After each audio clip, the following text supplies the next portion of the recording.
Gram panchayat राज पचरुखी से पंचायत समिति सदस्य पद के सुजोग कर्मठ समाजसेवी एवं न्यायप्रिय महिला उम्मीदवार लीलावती देवी निवेदक कपूर सर जी, जिनका चुनाव चिन्ह है फराक छाप, जो कि क्रम संख्या 7 पर अंकित है। तो आप सभी तमाम चाचा चाची से निवेदन है कि इसी फराक छाप पर बटन दबाएं और भारी से भारी मत से विजय बनाएं।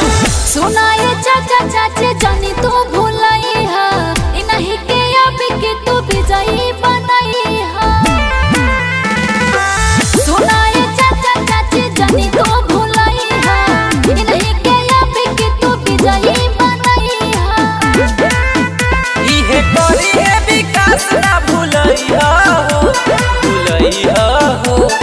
केहू के झांसा में ना आई हो। लीलावती देवी के समिति बनई हो, फराक छाप बटन दबई हो।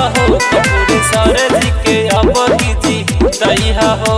लीलावती देवी जिंदाबाद जिंदाबाद जिंदाबाद, कपूर सर जिंदाबाद जिंदाबाद जिंदाबाद, फराक छाप जिंदाबाद जिंदाबाद जिंदाबाद। आपका बटन कहाँ दबेगा? फराक छाप निशान पर। सबके चाहता हमें नेमनी नेता हमें, भूली हना चाची तो रहो रेनु बेटा हमें। सोची समझ के करिहा मतदान हो, कपूर सर जी पर रखी ध्यान हो। अब जीत के माला पहिरई हो,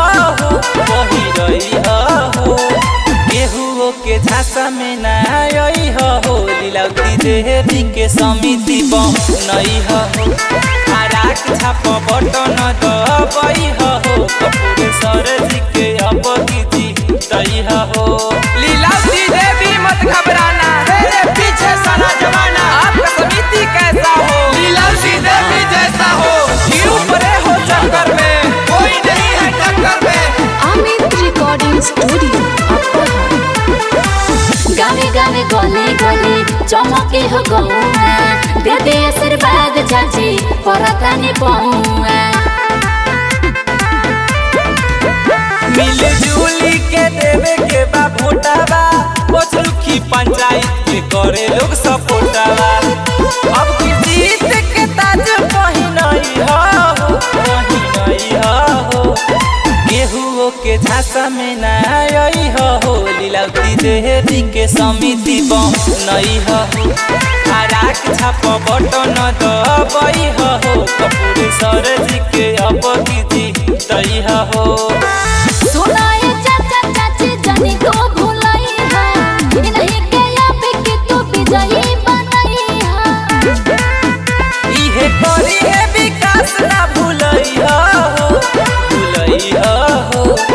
केहू के झांसा में ना आई हो। लीलावती देवी के समिति बनई हो, फराक छाप बटन दबई हो।